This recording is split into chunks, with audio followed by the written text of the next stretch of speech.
Now I got this little.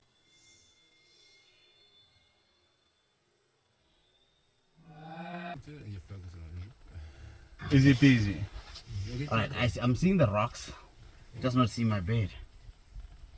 We got like this, don't take your binoculars like this. Yeah, now I got it. I got it. But when you use the binoculars, take it away from your face, and then you go like this with binoculars.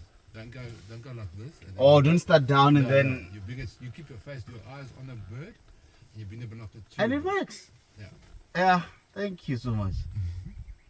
You've saved me a lot of seconds. That's what it's about. It's about Just to go around looking, because now I had to have a focal point and then move northeast, southwest to try and get It actually takes a surprising amount of practice to get comfortable with some binoculars. No, but that is a very good trick, because I just bring them and then I'll be able to.